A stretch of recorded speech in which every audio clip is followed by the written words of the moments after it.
ത്രിതല പഞ്ചായത്തുകളിൽ president vice president തെരഞ്ഞെടുപ്പ് ഇന്ന് നടക്കുകയാണ്. രാവിലെ 10-ന് പ്രസിഡന്റ് തെരഞ്ഞെടുപ്പും ഉച്ചയ്ക്ക് 2:30-ന് വൈസ് പ്രസിഡന്റ് തെരഞ്ഞെടുപ്പും നടക്കും. ബന്ധപ്പെട്ട തദ്ദേശ സ്ഥാപനങ്ങളുടെ ചുമതലയുള്ള വരണാധികാരികൾ സത്യപ്രതിജ്ഞയ്ക്ക് നേതൃത്വം നൽകും. വിവരങ്ങൾ വി ബിനീഷ് തിരുവനന്തപുരത്ത് നിന്ന് നൽകും. ബിനീഷ്, ഇന്നലത്തെ ദിവസം മേയർ, അതോടൊപ്പം തന്നെ ഡെപ്യൂട്ടി മേയർ നഗരസഭകളിലേക്ക് എത്തിക്കഴിഞ്ഞാൽ അവിടെ ചെയർപേഴ്സൺ, വൈസ് ചെയർപേഴ്സൺ തുടങ്ങിയ വളരെ പ്രധാനപ്പെട്ട പദവികളിലേക്കുള്ള തെരഞ്ഞെടുപ്പ് നമ്മൾ കണ്ടതാണ്. അനന്തപുരിയിൽ BJPയുടെ ഭരണം ആരംഭിച്ചു കഴിഞ്ഞിരിക്കുന്നു.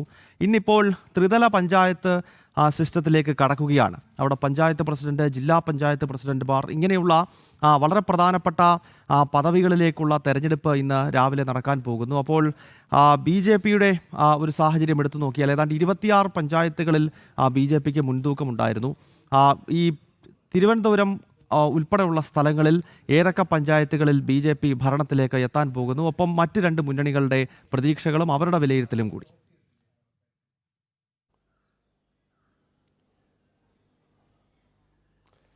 തീർച്ചയായിട്ടും നിലവിലെ സാഹചര്യത്തിൽ രാവിലെ പഞ്ചായത്ത് അധ്യക്ഷന്മാരുടെയും ഒപ്പം തന്നെ വൈസ് പ്രസിഡന്റുമാരുടെയും, ആദ്യം പ്രസിഡന്റുമാരുടെയും ഉച്ചയ്ക്ക് ശേഷം വൈസ് പ്രസിഡന്റുമാരുടെയും തിരഞ്ഞെടുപ്പാണ് നടക്കുന്നത്. ഏറ്റവും നിർണായകമായ ഒരു ശക്തിയായി ഈ തദ്ദേശ സ്വയംഭരണ തെരഞ്ഞെടുപ്പിൽ പല പഞ്ചായത്തുകളിലും BJP വളർന്നിരിക്കുന്ന ഒരു സാഹചര്യം നിലനിൽക്കുന്നുണ്ട്. ഇവിടെയൊക്കെ അട്ടിമറി സാധ്യത നിലനിൽക്കുന്നു എന്നതാണ് നമുക്ക് മനസ്സിലാക്കാൻ സാധിക്കുന്നത്. കാരണം BJP ഏറ്റവും വലിയ ഒറ്റകക്ഷിയായി വന്ന നിരവധി പഞ്ചായത്തുകൾ ഇന്ന് സംസ്ഥാനത്തുണ്ട്. ആ സ്ഥലങ്ങളിലൊക്കെ ചില സ്വതന്ത്രർ ജയിച്ചിട്ടുണ്ട്. CPM-ഉം LDF-ഉം അല്ലെങ്കിൽ UDF-ഉം LDF-ഉം സജീവമായി തന്നെ നിലനിൽക്കുന്നുണ്ട്. ഇവിടെ ഏറ്റവും വലിയ ഒറ്റകക്ഷി BJP ആകുമ്പോൾ പോലും അതിനെ അട്ടിമറിക്കാനുള്ള ശ്രമങ്ങൾ നടക്കുന്നു എന്നതാണ് പ്രധാനപ്പെട്ട കാര്യം. അത് LDF-ൻ്റെയും UDF-ൻ്റെയും പിന്തുണയോടുകൂടി സ്വതന്ത്രന്മാർ ഭരിക്കുന്ന തരത്തിലേക്ക് ചില പഞ്ചായത്തുകളിലേക്ക് എത്തുന്നു.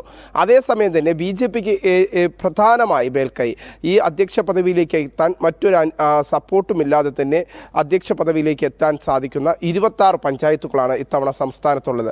നേരത്തെ 11 പഞ്ചായത്തുകളാണെങ്കിൽ അത് ഒരിരട്ടിയായി വലിയ രീതിയിൽ വർദ്ധിക്കുന്ന ഒരു സാഹചര്യം സംസ്ഥാനത്ത് കാണാൻ സാധിക്കുന്നുണ്ട്. നമുക്ക് തിരുവനന്തപുരം ജില്ല പരിശോധിക്കുകയാണെങ്കിൽ മനസ്സിലാക്കാൻ സാധിക്കുന്നത് തിരുവനന്തപുരം ജില്ലയിലെ 6 പഞ്ചായത്തുകളിലാണ് BJP ഏറ്റവും വലിയ സാന്നിധ്യമല്ല കേവല ഭൂരിപക്ഷത്തിലേക്കൊക്കെ എത്തി നിൽക്കുന്ന പഞ്ചായത്തുകൾ. അത് അതിയന്നൂർ, അഴൂർ, കല്ലിയൂർ, മാറനല്ലൂർ, മുതുക്കാൽ, വിളപ്പിൽ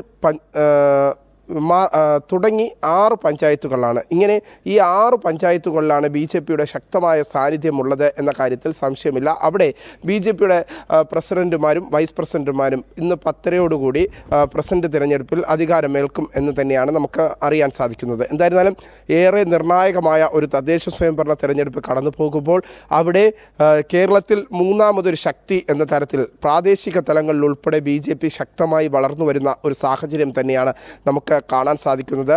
അതോടൊപ്പം തന്നെ ബ്ലോക്ക് പഞ്ചായത്തുകളിലും ജില്ലാ പഞ്ചായത്തുകളുടെ തിരഞ്ഞെടുപ്പുകളും നടക്കുകയാണ്. അതും ഇതിന് സമാനമായ രീതിയിൽ തന്നെയാണ് നടക്കാൻ പോകുന്നത്.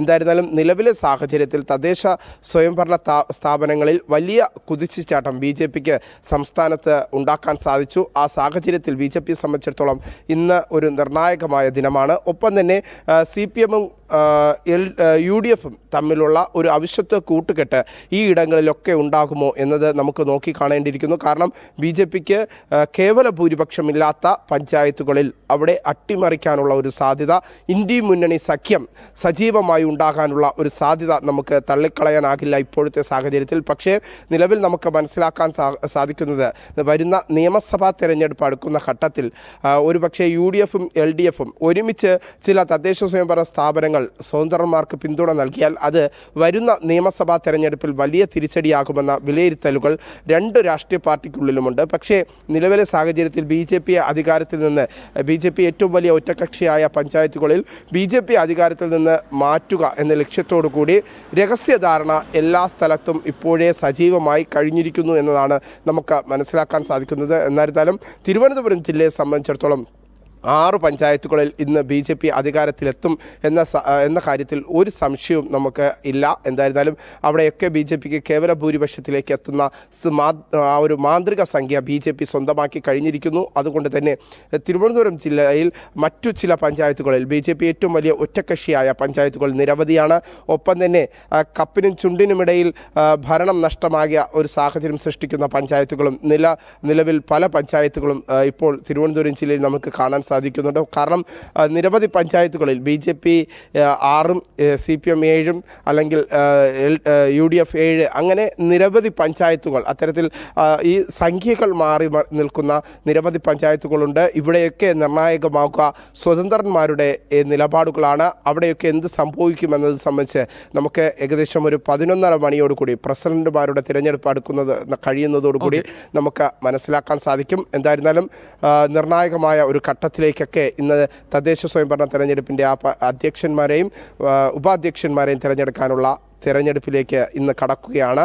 എന്തായിരുന്നാലും കേരളം ഉറ്റുനോക്കിയാണ് എത്ര പഞ്ചായത്തുകളിലേക്ക് BJP അധികാരത്തിലെത്തും, മറ്റേതെങ്കിലും തരത്തിലുള്ള അട്ടിമറി സാധ്യതകൾ UDFൻ്റെയും LDFൻ്റെയും ഭാഗത്തുനിന്ന് ഉണ്ടാകുമോ എന്നതൊക്കെ നോക്കിക്കാണേണ്ടിയിരിക്കുന്നു. ഓക്കെ ബിനീഷ്, എന്തായാലും സംസ്ഥാനത്ത് സമഗ്രമായിട്ടുള്ള ചിത്രമാണ് രാവിലെ തിരുവനന്തപുരത്ത് നിന്നും ബിനീഷ് നൽകിയത്.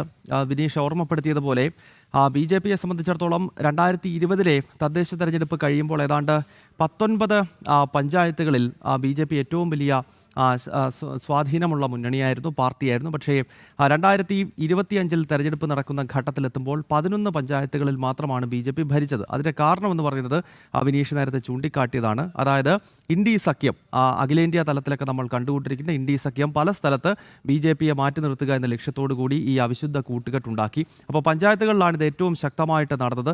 തിരുവനന്തപുരത്ത് ഉൾപ്പെടെ അത്തരം അവിശുദ്ധ സഖ്യമുണ്ടായിരുന്നു. അത് BJPക്ക് അധികാരം നഷ്ടപ്പെടുന്ന പശ്ചാത്തലമുണ്ടായി. പക്ഷേ ഈ തവണ അതിനെയൊക്കെ മറികടന്നുകൊണ്ടുള്ള വലിയ നീക്കങ്ങൾ BJPയുടെയും ഭാഗത്തു നിന്നുണ്ടായി. കാരണം തിരുവനന്തപുരം കോർപ്പറേഷനിൽ ഉൾപ്പെടെ ഇരു മുന്നണികളും ചില അഡ്ജസ്റ്റ്മെൻറ്റുകളൊക്കെ നടത്തിയിരുന്നു. എന്നാൽ അതിനെയൊക്കെ അതിജീവിച്ചാണ് അവിടെ ഭരണത്തിലേക്ക് എത്തിയിരിക്കുന്നത്. അപ്പോൾ സ്വാഭാവികമായും പഞ്ചായത്തുകളുടെ കാര്യത്തിലും BJPക്ക് ചില സ്ട്രാറ്റജികൾ ഇത്തവണ ഉണ്ട് എന്ന കാര്യത്തിൽ സംശയമില്ല. എന്തായാലും 26 ഗ്രാമപഞ്ചായത്തുകളിൽ BJPക്ക് ഭരണം ഷുവറാണ്. അത് കൂടാതെ എത്ര പഞ്ചായത്തുകളുടെ ഭരണം കിട്ടും എന്ന് ഇന്ന് ഏതാണ്ട് ഉച്ചയോടുകൂടി നമുക്ക് മനസ്സിലാക്കാൻ സാധിക്കും.